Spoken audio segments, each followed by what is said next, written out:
आज की क्लास में हमें देखना है सेल स्ट्रक्चर। एल्गी की बात अगर मैं करूं तो आज की क्लास में हम लोग एल्गी का सेल स्ट्रक्चर देखने जा रहे हैं। क्या देखने जा रहे हैं बच्चों? हम लोग देखने जा रहे हैं एल्गी का सेल स्ट्रक्चर, कि एल्गी जो सेल से बना हुआ है इसके सेल का स्ट्रक्चर कैसे होता है।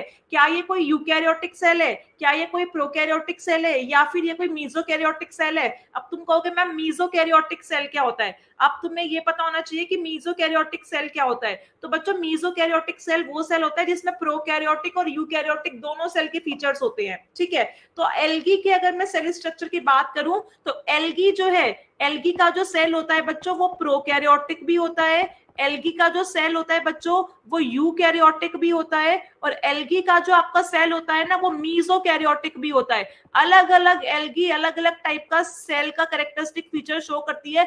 कुछ एल्गी प्रोकैरियोटिक वाले सेल का फीचर शो करती है, कुछ एल्गी यूकैरियोटिक की तरह रहती है, यूकैरियोटिक सेल का उनके पास कैरेक्टरिस्टिक फीचर होता है। लेकिन कुछ एल्गी ऐसी होती है जिनके पास ना तो प्रॉपर प्रोकैरियोटिक होता है ना प्रॉपर यूकैरियोटिक। उनके पास क्या होता है, थोड़ा सा फीचर प्रोकैरियोटिक का होता है, थोड़ा सा यूकैरियोटिक का होता है। ऐसी एल्गी के सेल को हम मीजोकैरियोटिक सेल कहते हैं। क्या कहते हैं बच्चों?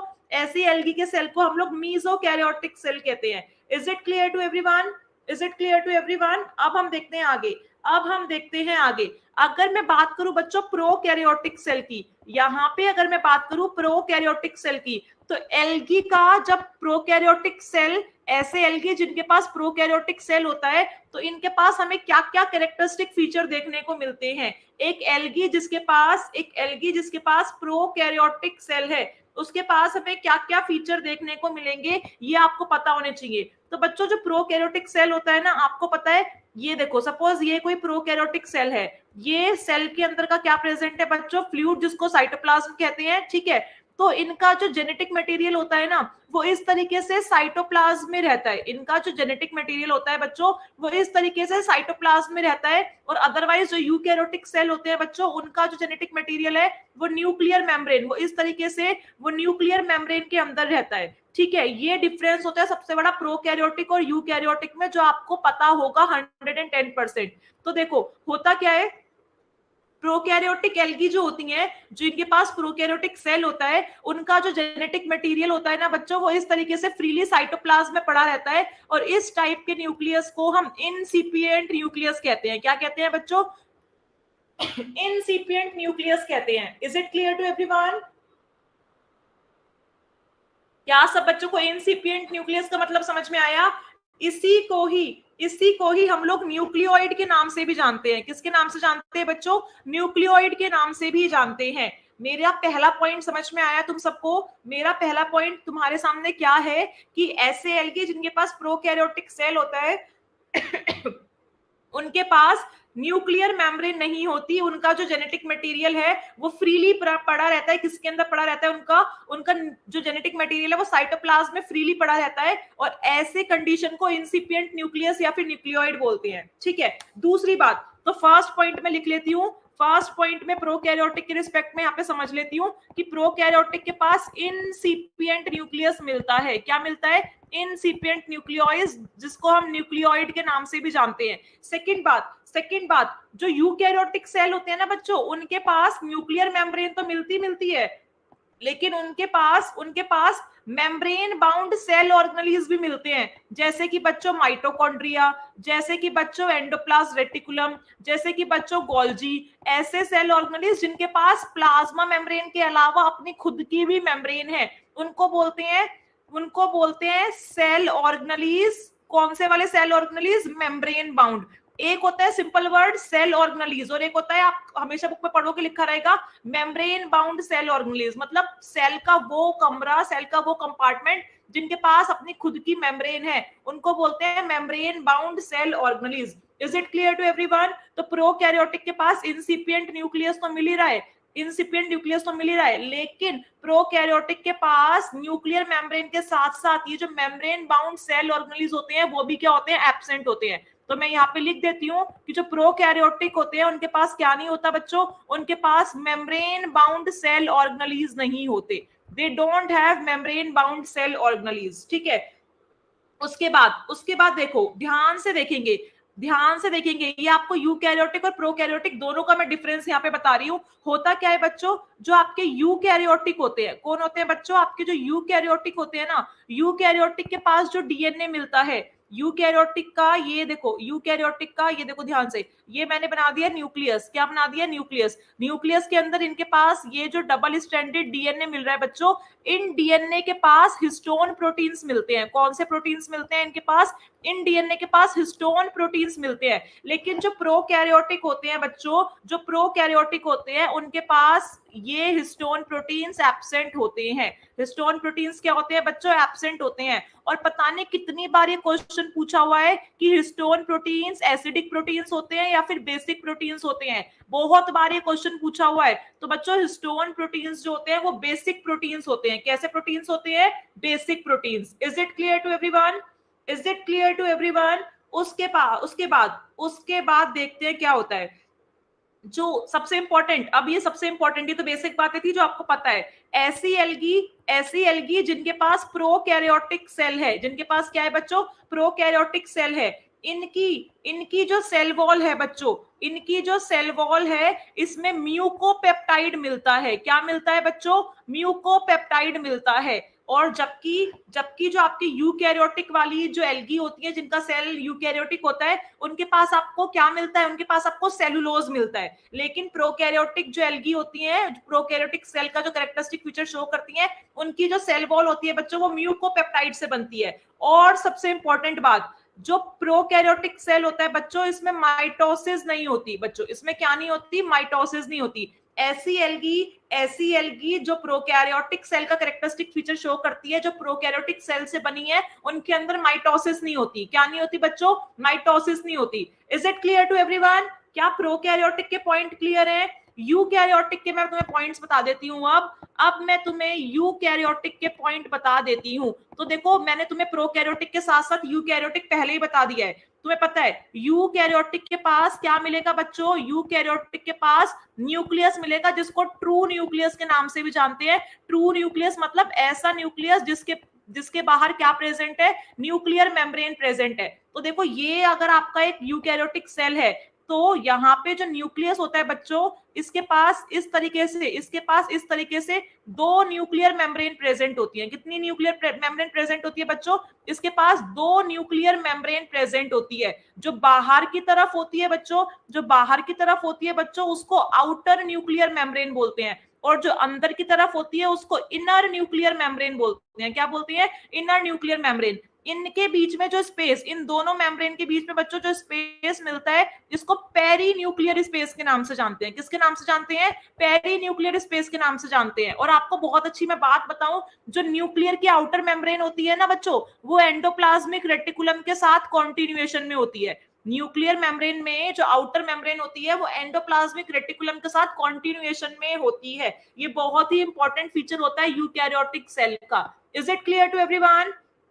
Is it clear to everyone? तो यूकैरियोटिक सेल जिस एल्गी के पास होगा, मतलब वो एल्गी जो यूकैरियोटिक सेल से बनी हुई है, उसके तुम्हें कैरेक्टरिस्टिक फीचर समझ में आ गए क्या तुम्हें उसके कैरेक्टरिस्टिक फीचर समझ में आ गए? चलूं आगे।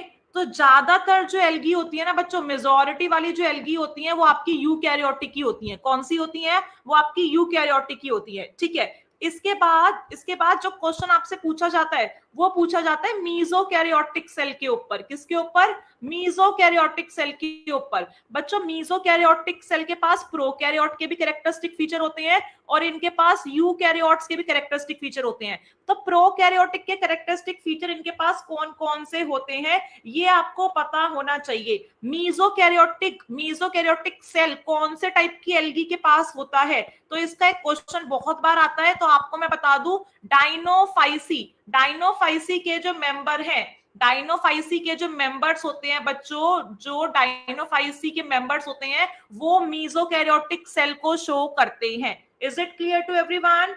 चलूं आगे।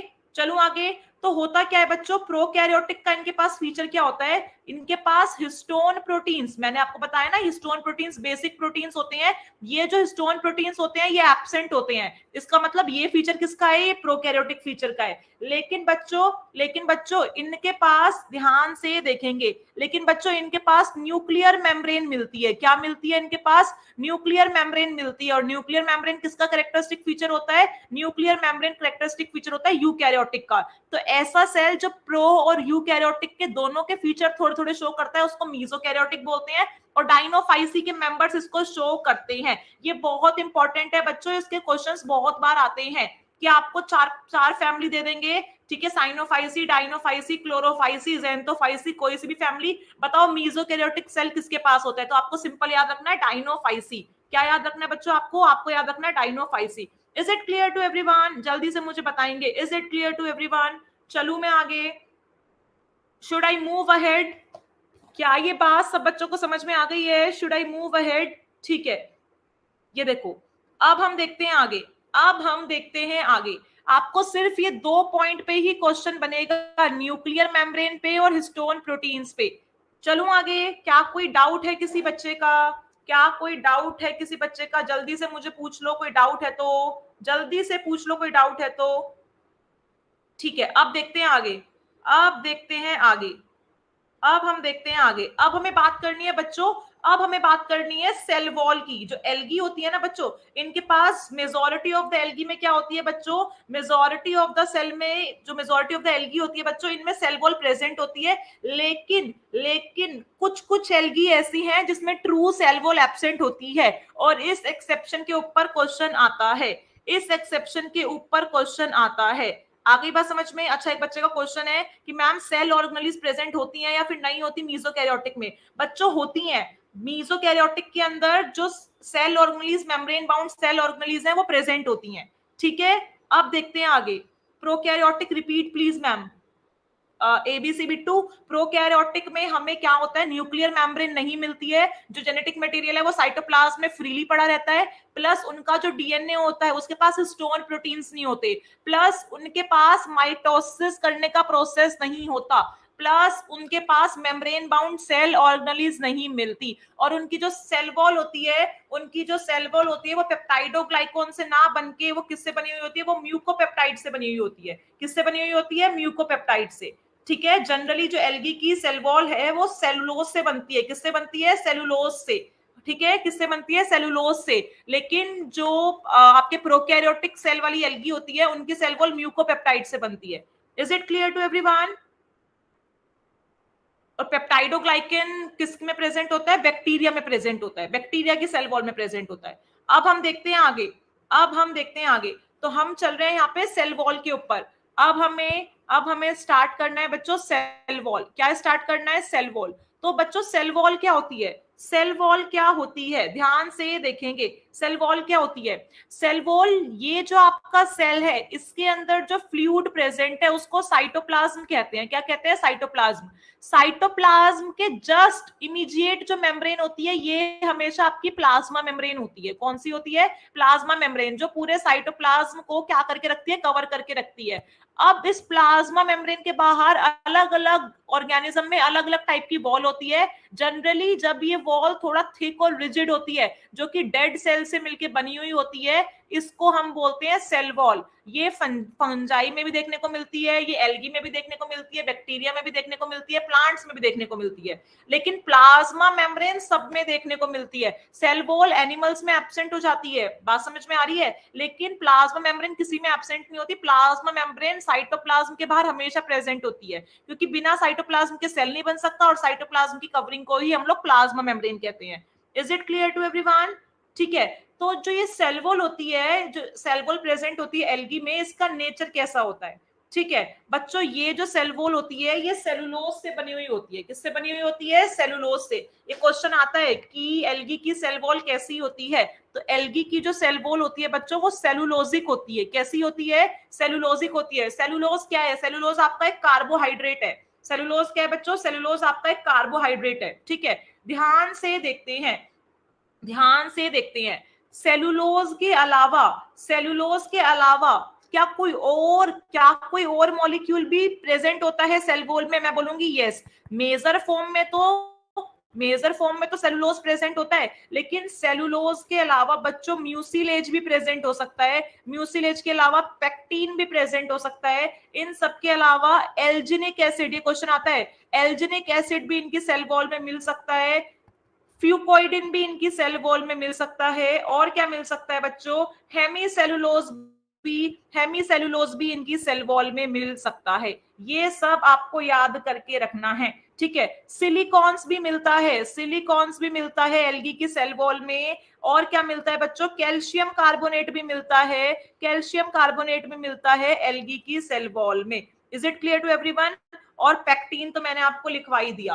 तो ये जरूरी नहीं है कि जितनी भी एल्गी होगी उन सबके अंदर ये सारी चीजें होंगी। हर एल्गी की जो क्लास है उनका अलग अलग कैरेक्टरिस्टिक फीचर होता है। जैसे बच्चों ये जो सिलिकॉन्स होते हैं ना, जनरली ये डाई एटम्स देखने को मिलते हैं। किस में देखने को मिलते हैं? डाई एटम्स में देखने को मिलते हैं। आ गई बात समझ में? ठीक है। ये जो आपका पेक्टिन है ये रेड एल्गी यानी कि रोडोफाइसी के मेंबर में देखने को मिलता है। चलूं आगे, ये जो आपका हेमीसेलुलोज है ये ब्राउन एल्गी में देखने को मिलता है। तो इन सब क्लासेस का कंपैरिजन मैं आपको नेक्स्ट क्लास में बताऊंगी। अभी के लिए एक जनरल इंफॉर्मेशन मैंने आपको दे दी है। इसी के साथ चलते हैं हम अपने नेक्स्ट स्टेप पे। ध्यान से देखेंगे। मैंने आपको बताया था ना कि कुछ एल्गी ऐसी होती हैं जिनके अंदर ट्रू सेल वॉल एब्सेंट होती है। ट्रू सेल वॉल मतलब ऐसी सेल वॉल जिसमें सेलुलोज प्रेजेंट नहीं है, ठीक है। उन एल्गी का नाम हम लोग याद रखेंगे। उन एल्गी का नाम है बच्चों यूग्लिना। क्या नाम है? यूग्लिना। और उस एल्गी का नाम है, याद रखेंगे, जिम्नोडीनियम।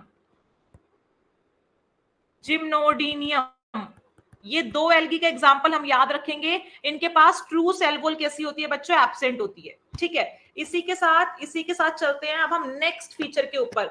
एल्गी के सेल में और क्या प्रेजेंट होता है, इसमें से क्वेश्चन भी आता है। अब हम देखते हैं वो पॉइंट। तो बच्चों सेल वॉल तो प्रेजेंट होती है। सेल वॉल के अलावा एल्गी के पास जो सबसे अच्छा फीचर मिलता है सेल में वो है फ्लैजिला। वो क्या है बच्चों? फ्लैजिला क्या होता है बच्चों? फ्लैजिला ना ऐसे एक हेयर जैसा स्ट्रक्चर होता है। फ्लैजिला की वजह से आप मोटाइल बनते हो। मोटाइल मतलब आप क्या कर सकते हो? मूव कर सकते हो, आप मूवमेंट कर सकते हो, आप इधर से उधर भाग सकते हो। तो फ्लैजिला का जो कैरेक्टरिस्टिक फीचर होता है, जो फंक्शन होता है, वो क्या होता है कि फ्लैजिला आपकी मोटिलिटी में हेल्प करते हैं। किसमें हेल्प करते हैं? मोटिलिटी में। किसी भी सेल के पास, चाहे बैक्टीरियल सेल हो चाहे एल्गी सेल हो, कोई भी हो, जिसके पास फ्लैजिला मिल रहा है वो मोटाइल है, जिसके पास फ्लैजिला नहीं मिल रहा वो नॉन मोटाइल है। कैसा है? नॉन मोटाइल है, ठीक है। तो फ्लैजिला आपका एक हेयर लाइक स्ट्रक्चर होता है जो लोकोमोशन में हेल्प करता है, मूवमेंट में हेल्प करता है, इधर से उधर जाने में आपकी हेल्प करता है, ठीक है। तो बच्चों फ्लैजिला की अगर मैं बात करूं तो एल्गी की दो क्लासेस ऐसी हैं जिनके पास फ्लैजिला नहीं मिलता। मैं बता देती हूं, एल्गी की दो क्लासेस ऐसी हैं जिनके पास फ्लैजिला नहीं मिलता। एक तो है आपकी रोडोफाइसी। कौन है बच्चों? एक क्लास है आपकी रोडोफाइसी मतलब रेड एल्गी, इनके मेंबर्स के पास फ्लैजिला नहीं मिलता। और दूसरी क्लास है आपकी साइनोफाइसी। कौन सी क्लास है? साइनोफाइसी। इनके पास भी क्या नहीं मिलता बच्चों? फ्लैजिला नहीं मिलता। आगे बात समझ में? तो बच्चों फ्लैजिला का जो नंबर होता है ना, नंबर ऑफ फ्लैजिला, ये कभी भी फिक्स नहीं होता। आप ये नहीं कह सकते कि भाई एल्गी के पास हमेशा 2 ही फ्लैजिला मिलेंगे या 4 ही फ्लैजिला मिलेंगे। एल्गी के पास फ्लैजिला कितने भी मिल सकते हैं, ये डिपेंड करता है स्पीशीज टू स्पीशीज। कौन सी स्पीशीज है, किस फैमिली से है, इसके बेसिस पे फ्लैजिला का जो नंबर है और फ्लैजिला की जो पोजीशन है कि एंटीरियरली होगा, पोस्टीरियरली होगा, ये जितने भी फीचर होते हैं फ्लैजिला के, ये सब डिपेंड करता है स्पीशीज टू स्पीशीज। किस पे डिपेंड करता है? स्पीशीज टू स्पीशीज डिपेंड करता है। आपको फ्लैजिला का क्लासिफिकेशन पता होना चाहिए। फ्लैजिला के क्लासिफिकेशन से क्वेश्चन आते हैं बच्चों। फ्लैजिला का क्लासिफिकेशन आपको पता होना चाहिए क्योंकि फ्लैजिला के क्लासिफिकेशन से क्वेश्चन आते हैं। बहुत ही इंपॉर्टेंट है फ्लैजिला का क्लासिफिकेशन। देखो बच्चों, सबसे पहले ना फ्लैजिला को हम दो टाइप में डिवाइड करते हैं। सबसे पहले फ्लैजिला को हम दो ग्रुप में डिवाइड करते हैं। एक ग्रुप का नाम होता है विप्लेश। क्या नाम होता है? विप्लेश। इसको एक्रोनिमेटिक भी कहते हैं बच्चों, इसको एक्रोनिमेटिक फ्लैजिला के नाम से भी जाना जाता है। और दूसरा जो होता है बच्चों उसको बोलते हैं टिंसल। टिंसल वाले को प्ल्यूरोनिमेटिक के नाम से भी जानते हैं। किसके नाम से जानते हैं बच्चों?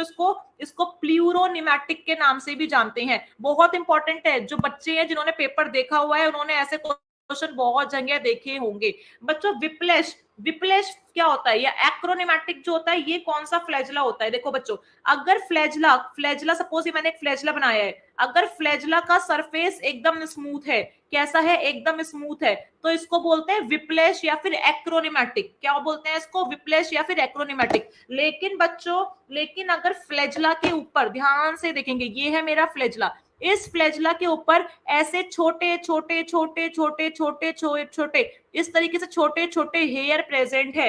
इन हेयर्स को हम लोग मेस्टिजोनीम्स बोलते हैं। क्या बोलते हैं बच्चों, मेस्टिजोनीम्स, बहुत इंपॉर्टेंट है। इनको मेस्टिजोनीम्स या फिर फ्लीमर्स के नाम से जानते हैं, मेस्टिजोनीम्स या फिर फ्लीमर्स के नाम से जानते हैं। अगर फ्लैजला के ऊपर इस टाइप के स्ट्रक्चर प्रेजेंट है तो फ्लैजला का जो सरफेस होगा बच्चों वो कैसा हो जाएगा, रफ सरफेस हो जाएगा। तो इसी के बेसिस पे हमने फ्लैजला को 2 टाइप्स में डिवाइड किया है, विप्लेश, विप्लेश मतलब स्मूथ और टिंसल मतलब rough. Is it clear to everyone, is it clear to everyone. चले आगे, चले आगे। अब हम देखो, अब हम ध्यान से देखने जा रहे हैं, ये जो हमारा टिंसल, ये जो हमारा टिंसल टाइप होता है ना बच्चों, इसका भी फर्दर क्लासिफिकेशन हमें पढ़ना है। ये जो हमारा टिंसल टाइप है इसका भी फर्दर क्लासिफिकेशन हमें पढ़ना है। देखो बच्चों ध्यान से देखेंगे, टिंसल टाइप का जो फ्लैजला है, टिंसल टाइप का जो फ्लैजला है, इसको फर्दर हमने 3 टाइप्स में डिवाइड किया हुआ है। कितने टाइप्स में डिवाइड किया हुआ है, 3 टाइप्स में डिवाइड किया हुआ है। नंबर फर्स्ट है पेंटोनिमेटिक, नंबर फर्स्ट कौन सा है, पेंटोनिमेटिक। नंबर सेकंड है पेंटोक्रोनिमेटिक, पेंटोक्रोनिमेटिक इंपॉर्टेंट है ये, पेंटोक्रोनिमेटिक। और नंबर थर्ड है स्टिकोनिमेटिक, नंबर थर्ड वन इज स्टिकोनिमेटिक। ये क्या होते हैं, ध्यान से मेरी बात समझेंगे। टिंसल मतलब इनके पास क्या मिलेंगे, इनके पास फ्लीमर्स तो मिलेंगे ही मिलेंगे, इन सबके पास फ्लीमर्स तो मिलेंगे ही मिलेंगे। ये देखो ध्यान से देखेंगे, पेंटोनिमेटिक क्या होता है, देखो ये एक एल्गी है सपोज, इसके पास इस तरीके से फ्लैजला प्रेजेंट है। अगर ये फ्लैजला क्या कर रहा है बच्चों, इस तरीके से जो फ्लीमर्स हैं वो इस तरीके से पेयर्स में निकाल रहा है, जैसे यहां से फ्लीमर्स, यहां से फ्लीमर, यहां से फ्लीमर, यहां से फ्लीमर, यहां से फ्लीमर, यहां से फ्लीमर, यहां फ्लीमर, यहां फ्लीमर। सिमिलरली ये देखो इस तरीके से अगर फ्लीमर निकल रहे हैं तो पेयर में निकल रहे हैं, सिंगल फ्लीमर नहीं निकल रहा। इस चीज को बोलते हैं पेंटोनिमेटिक कंडीशन। क्या बोलते हैं इसको, पेंटोनिमेटिक कंडीशन। क्या बोलेंगे, पेंटोनिमेटिक कंडीशन। मतलब अपोजिट साइड, दोनों अपोजिट साइड से क्या निकलेंगे, फ्लीमर्स निकलेंगे। पेंटोक्रोनिमेटिक क्या होता है बच्चों, पेंटोक्रोनिमेटिक क्या होता है, ये अगर फ्लैजला है, फ्लैजला में जो फ्लीमर्स हैं, फ्लैजला में जो फ्लीमर्स हैं वो निकल तो पेयर में ही रहे हैं, लेकिन टर्मिनल पोजीशन पे जो फ्लीमर है वो सिंगल निकलता है। देखो मैं इसको पिंक कलर से दिखा देती हूँ, टर्मिनल पोजीशन का जो फ्लीमर होगा ना बच्चों वो सिंगल निकलेगा, बाकी सारे फ्लीमर कैसे निकलेंगे बच्चों, बाकी सारे फ्लीमर पेयर में निकलेंगे। ठीक है, तो अगर टर्मिनल पोजीशन पे एक सिंगल फ्लीमर प्रेजेंट है तो उसको पेंटोक्रोनिमेटिक बोलते हैं। स्टिकोनिमेटिक बहुत ही सिंपल है, स्टिकोनिमेटिक होता है फ्लैजला के एक तरफ तो फ्लीमर्स प्रेजेंट है और दूसरी तरफ फ्लीमर्स क्या है, एब्सेंट। एक तरफ फ्लीमर्स प्रेजेंट है और दूसरी तरफ फ्लीमर्स कैसे हैं, एब्सेंट। ये होता है आपका, ये वाला होता है आपका stichonematic. Is it clear to everyone, is it clear to everyone, जल्दी से मुझे बताइए, is it clear to everyone. क्या ये बात सब बच्चों को क्लियर है, कहाँ भाग गए सारे बच्चे, is it clear to everyone, जल्दी से वापस आ जाओ, जल्दी से वापस आ जाओ सब बच्चे। क्या ये बात सबको क्लियर है, चलूं आगे, अरे जल्दी से बताइए, क्या ये बात सब बच्चों को क्लियर है, शुड आई मूव अहेड, क्या मैं आगे चलूं। वेरी गुड एवरीवन, जल्दी जल्दी से जवाब देते चाहिए, जल्दी से। भाई तुम सेशन को शेयर नहीं कर रहे हो क्या, देखो कितने कम बच्चे प्रेजेंट है क्लास में। बॉटनी तुम्हें बहुत ज्यादा बोरिंग लगती है क्या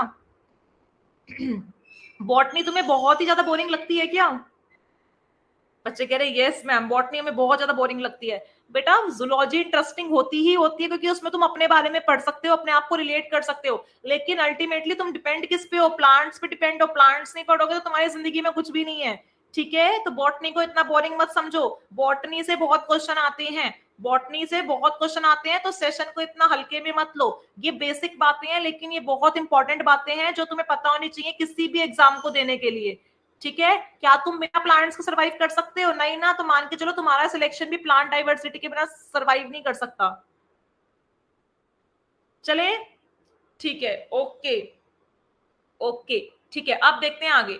अब हमें बात करनी है नेक्स्ट फीचर की। अब हम बात करने जा रहे हैं बच्चों नेक्स्ट फीचर की। अब हम नेक्स्ट फीचर की बात करने जा रहे हैं। हमने सबसे पहले हमने देख लिया कि भाई सेल वॉल कैसी होती है। सबसे पहले देखा सेल का टाइप कैसा है, फिर सेल वॉल कैसी है, उसके बाद फ्लैजिला देख लिया, ठीक है। अब हमें देखना है न्यूक्लियस। न्यूक्लियस हमें स्टडी करना है कि एल्गी के सेल के अंदर अगर न्यूक्लियस प्रेजेंट है तो वो किस टाइप का है। तो बच्चों ये मुझे तुम्हें बताने की जरूरत ही नहीं है। एल्गी के अंदर तुम्हें पता है दो टाइप का न्यूक्लियस मिल सकता है। एक मिलेगा तुम्हें इंसिपिएंट न्यूक्लियस, जिसको तुम न्यूक्लियोइड के नाम से भी जानोगे। किसके नाम से जानो? तो न्यूक्लियोइड के नाम से। और दूसरा तुम्हें मिलेगा ट्रू न्यूक्लियस। यस और नो? तो ट्रू न्यूक्लियस किस में प्रेजेंट होता है? जो मीजोकैरियोटिक होते हैं उनमें प्रेजेंट होता है, और जो यूकैरियोटिक होते हैं उनमें प्रेजेंट होता है। और इंसिपिएंट न्यूक्लियस या न्यूक्लियोइड किसमें प्रेजेंट होता है? ये तुम्हारा प्रोकैरियोटिक में प्रेजेंट होता है। किसमें प्रेजेंट होता है? प्रोकैरियोटिक में प्रेजेंट होता है। Is it clear to everyone? मैं तुम्हें ईआर, एक बच्चे का मैसेज आया था, वो मेरे से कह रहा था कि ईआर दोबारा बता दो। मैं यहाँ पे बता देती हूँ, मैंने उसका क्वेश्चन माइंड में रख लिया था। ये देखो, ये देखो, ये जो तुम्हारा न्यूक्लियस होता है ना बच्चों, इसकी दो मेम्ब्रेन होती हैं। एक होती है आउटर न्यूक्लियर मेम्ब्रेन और दूसरी होती है इनर न्यूक्लियर मेम्ब्रेन। और इन दोनों के बीच का जो स्पेस होता है बच्चों, इसको बोलते हैं पेरी न्यूक्लियर स्पेस। इसको क्या बोलते हैं बच्चों? इसको बोलते हैं पेरी न्यूक्लियर स्पेस। तो जो ये आउटर, अब न्यूक्लियस के बाहर क्या प्रेजेंट है बच्चों? साइटोप्लाज्म प्रेजेंट है। यस और नो? तो ये जो आउटर वाली, ये जो बच्चों तुम्हारी आउटर वाली मेम्ब्रेन होती है ना, इसी के साथ में ईआर अटैच होता है। इस तरीके से इसी के साथ में तुम्हारा ईआर अटैच होता है, तुम्हारा एंडोप्लाज्मिक रेटिकुलम अटैच होता है। Is it clear to everyone? तो कई बार क्वेश्चन में लाइन आती है करेक्ट इनकरेक्ट में, ER of the cell is in continuation with nuclear outer membrane, या फिर उल्टा बोल दो, nuclear outer membrane is in continuation with endoplasmic reticulum। बिल्कुल सही, कि जो ER होता है वो न्यूक्लियस की आउटर मेम्ब्रेन के साथ क्या होता है? कॉन्टिन्यूएशन में प्रेजेंट होता है। Is it clear to everyone? चलूं आगे, ठीक है। अब हम देखने जा रहे हैं आगे। अब हमें फोर्थ फीचर देखना है गोल्जी बॉडीज के बारे में। किसके बारे में देखना है बच्चों? Golgi bodies. मतलब मान के चलो अब हम सेल ऑर्गेनेलिज स्टार्ट कर रहे हैं। सेल ऑर्गेनेलिज स्टार्ट कर रहे हैं मीजोकैरियोटिक में, और तुम्हारा जो यूकैरियोटिक है उसमें सेल ऑर्गेनेलिज प्रेजेंट है। तो उन सेल ऑर्गेनेलिज के बारे में हम बात स्टार्ट कर रहे हैं, जिसमें से नंबर फर्स्ट है तुम्हारा गोल्जी बॉडीज। यहाँ पे एक और टर्म है इंपॉर्टेंट जो तुम्हें सीखनी चाहिए, जिसमें से क्वेश्चन बन सकता है, वो है डिक्टायोसोम्स। क्या टर्म है बच्चों? वो टर्म है डिक्टायोसोम्स। तो देखो बच्चों, तुम्हें पता है गोल्जी बॉडीज जो है ना वो प्रोकैरियोटिक सेल में नहीं मिलेंगे। किसमें नहीं मिलेंगे? प्रोकैरियोटिक सेल में नहीं मिलेंगे। ये जो गोल्जी बॉडीज होती है ना बच्चों, ये इस तरीके से फ्लैट वेसिकल से बनी हुई होती है। जो फ्लैट वेसिकल होती है ना, ये सपोज एक फ्लैट वेसिकल है, तो ऐसी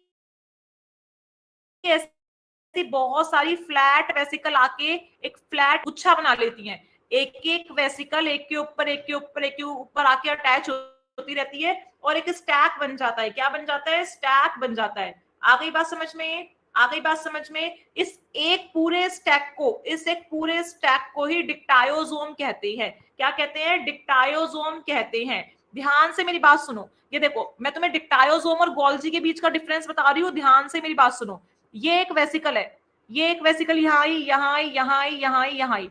इसने बना लिया एक स्टैक, और एक स्टैक किसके बराबर है तुम्हारा? एक स्टैक तुम्हारा एक डिक्टायोसोम के बराबर है। यहाँ पे वापस से एक और स्टैक बन गया, ये भी डिक्टायोसोम है। यहाँ वापस से एक और डिक्टायोसोम बन गया, यहाँ वापस से सेल के अंदर एक और डिक्टायोसोम बन गया। तो ये सारे के सारे डिक्टायोसोम को कलेक्टिवली हम लोग गोल्जी बॉडीज कहते हैं। क्या कहते हैं? गोल्जी बॉडीज कहते हैं। Is it clear to everyone? क्या तुम्हें गोल्जी अपैरेटस और डिक्टायोसोम के बीच का डिफरेंस क्लियर हो गया? Is it clear to everyone? चलें आगे, क्लियर है सबको? क्या सब बच्चों को ये बात क्लियर है? क्या तुम बच्चों को ये बात क्लियर, स्पष्ट, साफ है? Is it clear to everyone? चलूं आगे,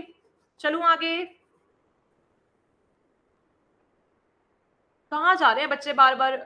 कहाँ भाग रहे हैं बच्चे बार बार? तुम्हें समझ में नहीं आ रहा है क्या अच्छे से? कभी बच्चे आते हैं, कोई भाग जाते हैं, तुम क्या मस्ती मजे में पढ़ रहे हो क्या? जब मन किया 1 मिनट फोन के बीच में हमने नेटफ्लिक्स ऑन कर लिया, जब मन किया यूट्यूब ऑन कर लिया, तो हम गायब हो जाते हैं, वापस ज्वाइन कर लेते हैं। अरे यस और नो, जल्दी से बताओ।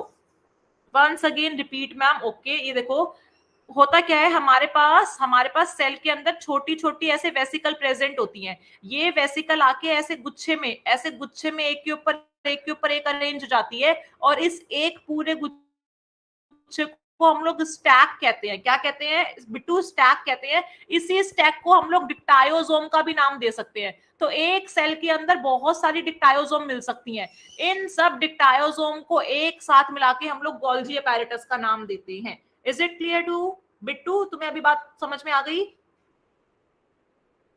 ठीक है, अब हम देखते हैं आगे। अब हम देखते हैं माइटोकॉन्ड्रिया के बारे में। नंबर फिफ्थ हम लोग देखने जा रहे हैं माइटोकॉन्ड्रिया के बारे में। किसके बारे में देखने जा रहे हैं? माइटोकॉन्ड्रिया के बारे में।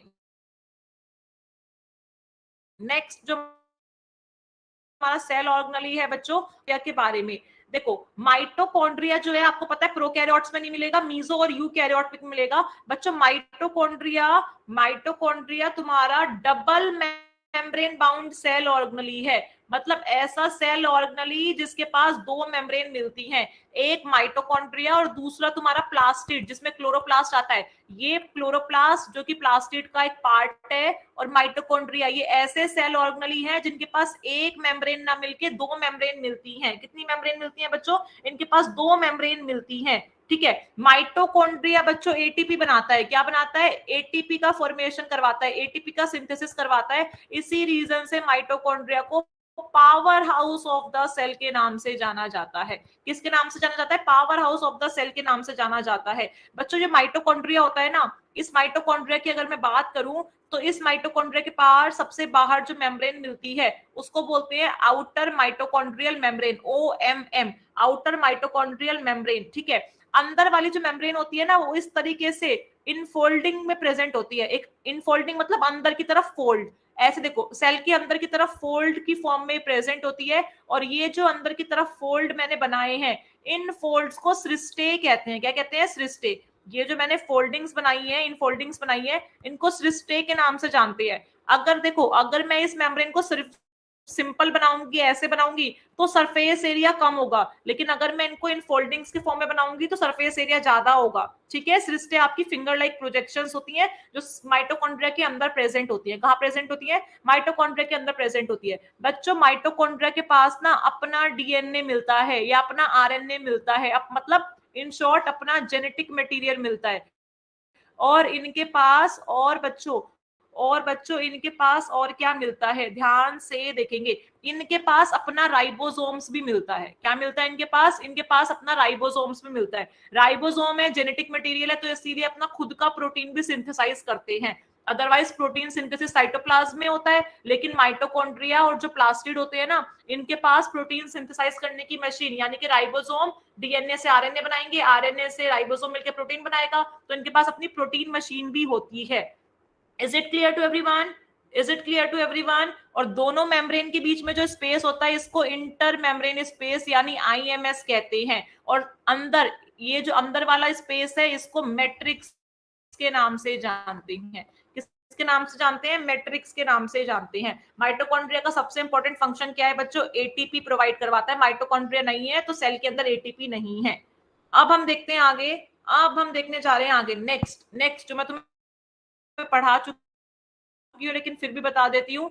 अब है तुम्हारा एंडोप्लाज्मिक रेटिकुलम। अब है बच्चों तुम्हारा एंडोप्लाज्मिक रेटिकुलम। एंडोप्लाज्मिक रेटिकुलम मैंने तुम्हें बताया है ना, ये देखो, ये जो तुम्हारा न्यूक्लियस है, ये जो तुम्हारा न्यूक्लियस है, इसकी आउटर मेम्ब्रेन से इस तरीके से कॉन्टैक्ट में आके प्रेजेंट होता है एंडोप्लाज्मिक रेटिकुलम। कौन प्रेजेंट होता है बच्चों? Endoplasmic reticulum.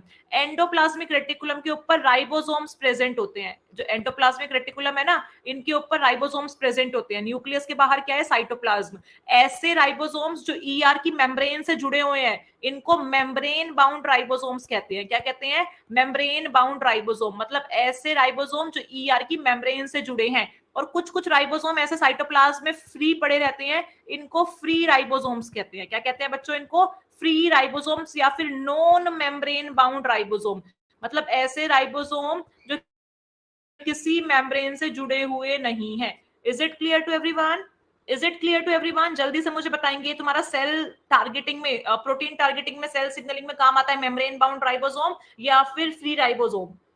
क्या ये बात सबको क्लियर है? तो ऐसा एंडोप्लाज्मिक रेटिकुलम जिस पर राइबोसोम प्रेजेंट होते हैं, इसका सरफेस ना रफ रफ नजर आता है, इसीलिए इनको रफ एंडोप्लाज्मिक रेटिकुलम के नाम से भी जानते हैं। और सेल के पास और भी एंडोप्लाज्मिक रेटिकुलम मिलते हैं जिनके पास राइबोसोम नहीं होता, इनको हम लोग स्मूथ एंडोप्लाज्मिक रेटिकुलम के नाम से जानते हैं। ठीक है, आ गई बात समझ में? चलें आगे, चलें आगे। तो ये बात थी तुम्हारी ईआर से रिलेटेड। किससे रिलेटेड? ईआर से रिलेटेड। नेक्स्ट जो हमें पॉइंट पढ़ना है बच्चों, वो पढ़ना है आई स्पॉट या स्टिग्मा के बारे में। जो एल्गी होती है ना, इनके पास एक बहुत ही अच्छा पिगमेंट मिलता है जिसको आई स्पॉट या स्टिग्मा के नाम से जानते हैं। ये एक तरीके का पिगमेंटेड स्पॉट होता है बच्चों। क्या होता है ये? पिगमेंटेड स्पॉट होता है बच्चों। ये कैरेक्टरिस्टिक फीचर होता है एल्गी का। आई स्पॉट बच्चों क्या करता है? आई स्पॉट ना, ध्यान से देखेंगे, जो आपका आई स्पॉट है ना, ये बच्चों लाइट सेंसिटिव होता है। कैसा सेंसिटिव होता है? लाइट सेंसिटिव होता है। ठीक है, तो लाइट को, एक एल्गी के पास जब लाइट आएगी तो उसको रिसीव करने के लिए कोई ना कोई रिसेप्टर चाहिए। तो ये आई स्पॉट ही बच्चों क्या करता है? लाइट रिसेप्टर की तरह काम करता है। और ऐसा माना जाता है कि ये जो आई स्पॉट है ना, ये मोटिलिटी में भी हेल्प करता है। किसमें हेल्प करता है? मोटिलिटी में भी हेल्प करता है। इसीलिए जो नॉन मोटाइल एल्गी होती है उनके अंदर ये आई स्पॉट क्या होता है बच्चों? एब्सेंट होता है। आई स्पॉट बहुत जगह मिलता है। कई बार ये क्लोरोप्लास्ट के अंदर मिलता है, कई बार ये क्लोरोप्लास्ट और फ्लैजेला दोनों से कंबाइंड फॉर्म में मिलता है, कई बार ये सिर्फ और सिर्फ फ्लैजेला के पास मिलता है। ठीक है, तो आई स्पॉट की कोई फिक्स्ड पोजीशन नहीं है। ठीक है, लेकिन आई स्पॉट और स्टिग्मा होता क्या है? ये वेजिटेटिव सेल हो चाहे रिप्रोडक्टिव सेल हो, किसी के पास भी मिल सकता है। एक तरीके का पिगमेंटेड स्पॉट है जो कि लाइट सेंसिटिव ऑर्गेनेली के नाम से जाना जाता है। ये स्विमिंग में हम स्विमिंग करता है ना, कोई पानी में एल्गी है तो स्विम कर रही है, फ्लोट कर रही है, यस और नो, कि उसमें भी हेल्प करवाता है। और ये आपका लाइट को भी रिसीव करता है। Is it clear to everyone? Is it clear to everyone? चलो आगे, नेक्स्ट देखने जा रहे हैं। अब हमें देखना है, क्या कोई डाउट है किसी का? मैं एक मिनट लाइव चैट देख लेती हूँ, काफी टाइम से मैंने लाइव चैट देखी नहीं है। Is it clear to everyone? क्या ये बात सब बच्चों को समझ में आ गई है? जल्दी से बता दो भाई, जल्दी से बता दो, क्या ये बात सब बच्चों को समझ में आ गई है? कोई डाउट है किसी का तो पूछ लो। किसी का अगर कोई डाउट है तो पूछ लो, मैं लाइव चैट देख रही हूँ। भाई सेशन को मैक्सिमम शेयर करेंगे, मैक्सिमम बच्चों की प्रेजेंस चाहिए मुझे। बच्चे शुरू में आते हैं लेकिन उनको लगता है थोड़ा बफरिंग वगैरह हो रही है, भाग जाते हैं, उनको लगता है क्लास नहीं हो रही, लेकिन ऐसा कुछ नहीं है। क्लास अगर बफरिंग दिखे तो 2 मिनट बाद आके फिर से चेक करा करो। मैक्सिमम आप लोग शेयर करोगे, टेलीग्राम ग्रुप ज्वाइन कर लो बायोलॉजी एकेडमी का, ताकि तुम्हें नोटिफिकेशन और जो पीडीएफ है वो मिल सके। ठीक है, चलो चलें आगे। मजा आ रहा है सबको? क्या सबको क्लियर है? Clear, all clear, clyster clear? क्या सबको क्लियर है? जल्दी से बताएंगे, क्या सबको क्लियर है? सब बच्चों का रिप्लाई चाहिए मुझे, जितने भी बच्चे हैं सब बच्चों का रिप्लाई चाहिए। Show your presence in the class. चलो ये देखो, चलो ये देखो, अब हम देखने जा रहे हैं नेक्स्ट फीचर हम लोग देखने जा रहे हैं वैक्यूल्स। क्या एल्गी के पास वैक्यूल्स होते हैं? मैं कहूंगी यस, एल्गी के पास भी क्या होते हैं बच्चों? वैक्यूल्स होते हैं। एल्गी के पास भी क्या प्रेजेंट होते हैं बच्चों? वैक्यूल प्रेजेंट होते हैं। वैक्यूल,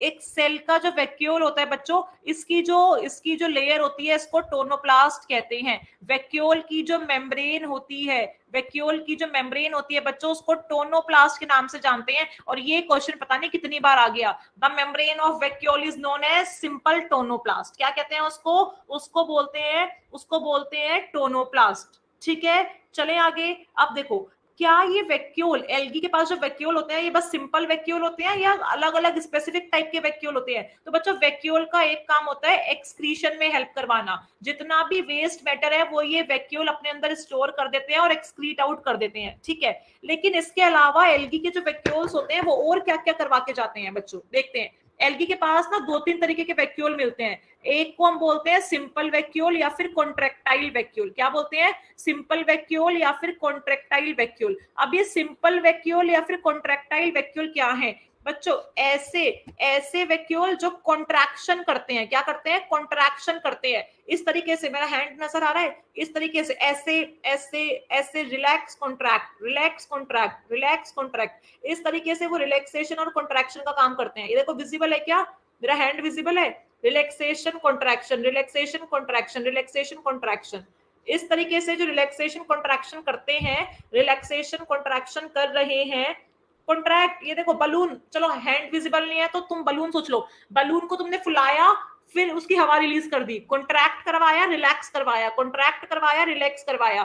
तो कॉन्ट्रैक्शन वाले वैक्यूल्स, कॉन्ट्रैक्टाइल वैक्यूल्स जो होते हैं बच्चों, जो कॉन्ट्रैक्टाइल वैक्यूल्स होते हैं, ये क्या करते हैं? जब इनके अंदर वेस्ट मटेरियल, ये देखो इस तरीके से, इनके अंदर वेस्ट मटेरियल क्या हो गया? एक्यूमुलेट हो गया है, तो ये सिकुड़ जाते हैं। ये क्या करते हैं? ये कॉन्ट्रैक्ट करते हैं, पिचक जाते हैं, और सारा वेस्ट मटेरियल ऐसे पिचक जाते हैं, और सारा वेस्ट मटेरियल कहाँ चला जाता है? बाहर। सारा वेस्ट मटेरियल आउटसाइड चला जाता है, और फिर वापस से इनके अंदर वेस्ट मटेरियल कलेक्ट होता है, वापस से ही बड़े हो जाते हैं, फिर वापस से क्या करेंगे? ये कॉन्ट्रैक्ट करेंगे। तो इस तरीके से पीरियोडिकली ये कॉन्ट्रैक्शन करते हैं, और जो वेस्ट मटेरियल है उसको एक्सक्रीट आउट करते हैं। Is it clear to everyone? अब बताओ, क्या तुम्हें अब समझ में आया? क्या तुम्हें अब समझ में आया? चले आगे, चले आगे। दूसरे जो वैक्यूल मिलते हैं एल्गी के पास, उनको बोलते हैं बच्चों कॉम्प्लेक्स वैक्यूल। क्या बोलते हैं? Complex vacuole.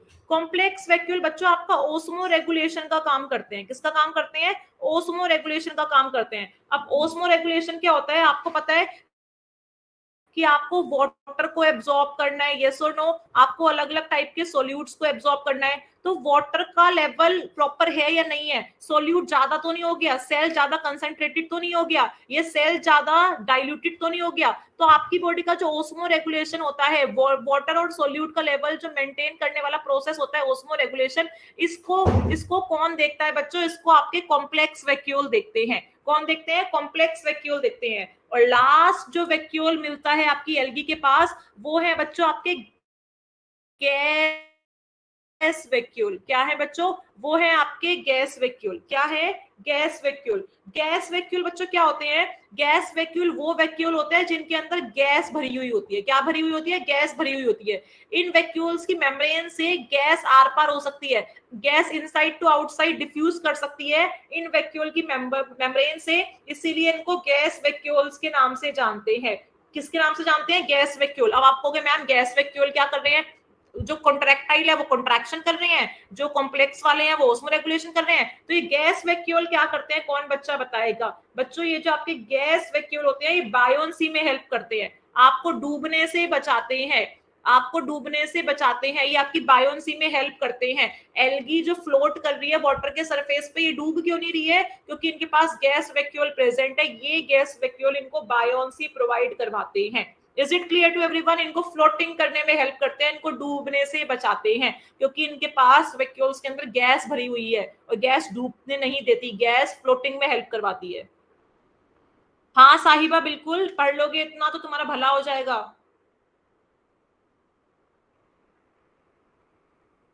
चलो जल्दी से बताओ, क्या ये बातें तुम्हें क्लियर है? क्या ये बातें तुम्हें क्लियर है? जल्दी से मुझे रिप्लाई कर दो बच्चों, क्या ये बातें तुम्हें क्लियर हैं? Is it clear to everyone? Is it clear to everyone? कोई डाउट है तो पूछ लो, मैं लाइव चैट देख रही हूँ। कोई डाउट है तो पूछ लो, मैं लाइव चैट देख रही हूँ यहाँ पे। अगर कोई भी डाउट है तो तुम लोग पूछ सकते हो। Is there any doubt left? कोई भी डाउट है तो बच्चों कोई भी डाउट है तो पूछ लो। Binoy Singh ma'am previous year solve करवा दीजिए। ठीक है, मैं प्रीवियस ईयर सॉल्व करवाऊंगी तुम्हें, थोड़ा सा पढ़ लो पहले, फिर मैं तुम्हें एल्गी के सारा एक बार देखो, एल्गी मैं कल की क्लास में कंप्लीट कर दूंगी, उसके बाद में एल्गी का जो मेरा परसों की जो क्लास होगी उसमें मैं प्योर एल्गी पे क्वेश्चन लेके आऊंगी, धड़ाधड़ एल्गी के क्वेश्चन लेके आएंगे। लास्ट 5-6 ईयर्स में जितना भी 10 ईयर्स में जितना भी एल्गी के क्वेश्चन आए हैं, मैक्सिमम वो क्वेश्चन मैं आपके सामने रिप्रेजेंट कर दूंगी। ठीक है, ठीक है। अच्छा, कॉम्प्लेक्स वैक्यूल रिपीट कर दो। कॉम्प्लेक्स वैक्यूल क्या नाम है इसका, प्रियंका। कॉम्प्लेक्स वैक्यूल जो होते हैं ना, ये जो कॉम्प्लेक्स वैक्यूल है प्रियंका, ये ओस्मो रेगुलेशन में, मतलब वाटर का और सोल्यूट का जो बैलेंस है, वाटर कितना होना चाहिए, सोल्यूट कितना होना चाहिए, ज्यादा वाटर हो जाएगा तो भी दिक्कत हो जाएगी, आपकी बॉडी में डिहाइड्रेशन हो जाएगा, मतलब पानी कम है सोल्यूट ज्यादा है तो भी दिक्कत हो जाएगी। तो वाटर का लेवल मेंटेन करने का जो काम होता है, जिसको ओस्मो रेगुलेशन कहते हैं, वो काम आपके कॉम्प्लेक्स वैक्यूल करने जाते हैं। ठीक है, साहिबा समझ में आ गया, प्रियंका समझ में आ गया कि कॉम्प्लेक्स वैक्यूल क्या होते हैं? क्या आप सब बच्चों को समझ में आ गया है? जल्दी से बताइए। परसों वाली क्लास में मैं क्वेश्चन ही क्वेश्चन करवाऊंगी, कल तुम एलगी खत्म कर लो, परसों का सेशन मेरा सिर्फ और सिर्फ क्वेश्चंस के ऊपर होगा। लेकिन मेरी एक शर्त है, मैक्सिमम शेयर करो, मुझे 50 बच्चे चाहिए ही चाहिए क्लास में, मैक्सिमम शेयर करो, मैक्सिमम शेयरिंग चाहिए मुझे, मैक्सिमम शेयरिंग। करूं सेशन एंड? वीडियो को शेयर करेंगे, लाइक करेंगे, चैनल सब्सक्राइब करेंगे, टेलीग्राम ग्रुप ज्वाइन करके रखेंगे ताकि डेली नोटिफिकेशन मिलता रहे। अभी तक जिसने थंब प्रेस नहीं किया है वो थंब प्रेस कर दो, इतनी गुरु दक्षिणा तो तुम्हें देनी पड़ेगी मुझे। अरे तुम्हें, मुझे क्या, हर टीचर को देनी चाहिए, मैं सिर्फ अपने लिए नहीं बोल रही हूँ, तुम्हें हम इतना पढ़ा रहे हैं, एक एक घंटे 1.5 घंटे का लेक्चर दे रहे हैं, अल्टीमेटली तुमसे बस एक छोटी सी गुरु दक्षिणा है, चैनल को सब्सक्राइब करके रखो ताकि तुम्हारा भला हो। ठीक है, टेलीग्राम ग्रुप को ज्वाइन करके रखो। So all the very best, all the very best. Yes.